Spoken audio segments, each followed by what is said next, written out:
Kannada big boss season 12ರ ಮೂಲಕ ಕರ್ನಾಟಕದ ಮನಗಳನ್ನು ಸೆಳೆದು ಅಷ್ಟೇ ಅಲ್ಲದೆ ಹೊರದೇಶದಲ್ಲೂ ಸಹ ತನ್ನ ಹೆಸರನ್ನು ಕಾಮಿಡಿಯ ಮೂಲಕ ಪ್ರಖ್ಯಾತಿಗೊಳಿಸಿಕೊಂಡಿರುವಂತಹ ಗಿಲ್ಲಿ ನಟ ಅವರು ನಿನ್ನೆ ಬಿಗ್ ಬಾಸ್ ಸೀಸನ್ 12ರ ವಿನ್ನರ್ ಅಂತ ಹೇಳಿ ಘೋಷಿಸಲಾಯಿತು.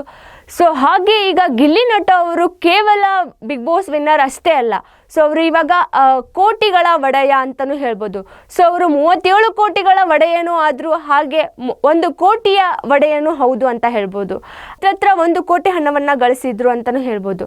ಸೊ ಬಿಗ್ ಬಾಸ್ನ ವಿನ್ನರ್ ಆಗಿ ಘೋಷಿಸಿದ್ರು. ಸೊ ಅದೇ ರೀತಿಯಾಗಿ ಅವರಿಗೆ ನಗದು ಬಹುಮಾನ ಅಂತ ಹೇಳಿ 50 ಲಕ್ಷ ರೂಪಾಯಿಗಳನ್ನು ಕೊಡಲಾಯಿತು. ಸೊ ಈ 50 ಲಕ್ಷ ರೂಪಾಯಿಗಳಲ್ಲಿ GST ತೆರಿಗೆಯ ಮೂಲಕ 30% ಹಣವನ್ನು ಕಟ್ ಮಾಡಿದರೆ ಅವರಿಗೆ ಉಳಿದಿದ್ದು 35 ಲಕ್ಷ. ಸೊ ಈ 35 ಲಕ್ಷ ಆಗಿರ್ಬೋದು. ಅದೇ ರೀತಿಯಾಗಿ ಸಾಯಿಗೋಡ್ ಪ್ಯಾಲೇಸ್ ಅವರ ಕಡೆಯಿಂದ ಅವರಿಗೆ 20 ಲಕ್ಷ ನಗದು ಬಹುಮಾನವನ್ನು ನೀಡಲಾಯಿತು.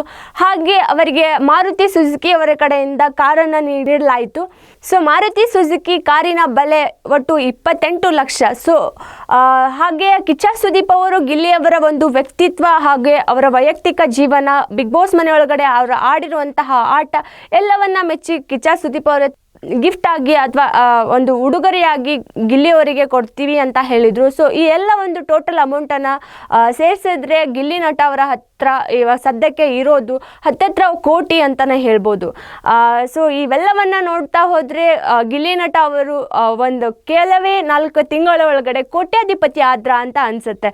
ಸೊ ಅವರು ಬಿಗ್ ಬಾಸ್ ಮನೆಯೊಳಗಡೆ ತಮ್ಮ ಆಟದ ಮೂಲಕ, ತಮ್ಮ ಕಾಮಿಡಿಯ ಮೂಲಕ ಹೊರಗಡೆ ಜನರ ಮನಸ್ಸನ್ನು ಗೆದ್ದರು. ಸೊ ಅದೇ ರೀತಿಯಾಗಿ ಅವರು ತಮ್ಮ ಫ್ಯಾನ್ ಫಾಲೋವರ್ಸ್ನು ಸಹ ಹೆಚ್ಚಿಗೆ ಮಾಡ್ಕೊಂಡಿದ್ದಾರೆ. ತಮ್ಮ ಒಂದು ಪ್ರತಿಭೆಯ ಮೂಲಕ ಮಿಲಿಯನ್ ಗಂಟ್ಲೆ ಜನರನ್ನು ತಮ್ಮ ಫ್ಯಾನ್ ಫಾಲೋವರ್ಸ್ ಆಗಿ ಪಡೆದುಕೊಂಡು ಆ ಒಂದು ಮಿಲಿಯನ್ ಫ್ಯಾನ್ ಫಾಲೋವರ್ಸ್ನ ಮೂಲಕನೇ ತಮ್ಮ 37 ಕೋಟಿ ವೋಟ್ಗಳನ್ನು ಗಳಿಸಿದ್ದಾರೆ ಅಂತಲೂ ಹೇಳ್ಬೋದು. ವೀಕ್ಷಕರೇ, ನಿಮ್ಮ ಪ್ರಕಾರ ಗಿಲ್ಲಿ ನಟ ಅವರು ಈಗ ಕೋಟ್ಯಾಧಿಪತಿ ಆಗಿರೋದು ನಿಮ್ಗೆ ಎಷ್ಟು ಖುಷಿ ಆಯಿತು?